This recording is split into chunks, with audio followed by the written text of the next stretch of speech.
although it wasn't written as an elegy in the first place. And it's called Mid-Stride. You've heard people say, oh, I was in mid-stride, something happened.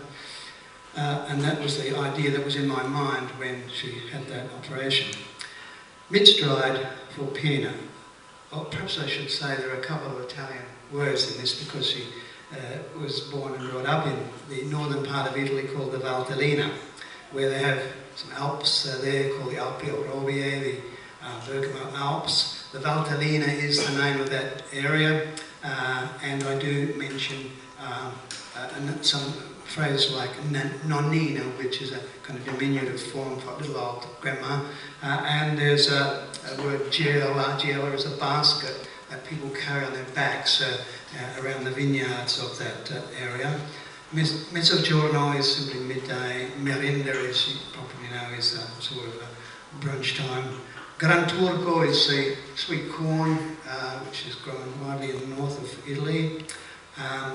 And I think that's all you need to know. The rest of it should be self-evident. Here it is. Mid-stride for Pina. Up here, you need your sea legs, or whatever gives mountaineers extreme power to defy vertigo. Una strada bianca, or white road, is what they call a dirt road here, up in the Alpi Orobie of Lombardy, in the Valtellina. You can stride village to village, and yet remain much at the same height.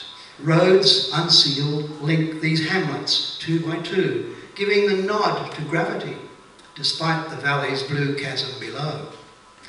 An 80-year-old cries out now in dialect, for 50 years much less used since she was cut off from homeland uplands and these Alps.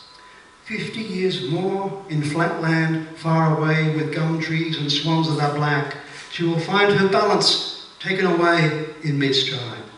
They roll her over like a full sack of polenta flour or a rounded stone in the rush of a ravine.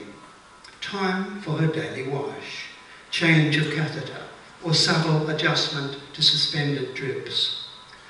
The groaning stops. Now she has just a phantom of the escaped limb to remind her how many times she strode the Strada Bianca from Castiglione to Il Guasto, from Postalesio to Palagio, then tripping down stone stairs to Sondrio and the Ada's meadowed banks, or to toil back up again with the Giella's wicker burdens challenging each step, perhaps. Cool shadow somewhere of beech or chestnut begging for the traveller's rest. Those times she could make it there and back in a day.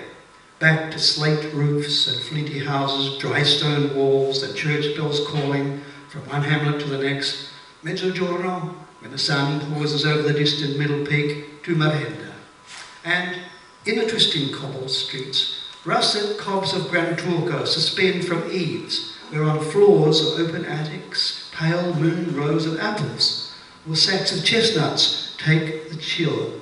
Here the hard cheeses, pecorino, casera, grana, and bitto, grey as grindstones on resinous splintered boards. Underneath the leaning towered houses, mud brown cows chew between naps at the bowered manger, sending warmth of the beasts up through the floors to where stoves burn all day with good dry pitch. White coats at the door of the ward, shop talk with the visiting surgeon from his hobby farm on the western Scarp. His forebears were from Lombardy, and he swears one day he'll go back. Well, here we are today, Nonnina. Soon have you galloping about. You can cut back on her analgesics. And in a month or so, you'll come back. Check that stump for you, Vera or not.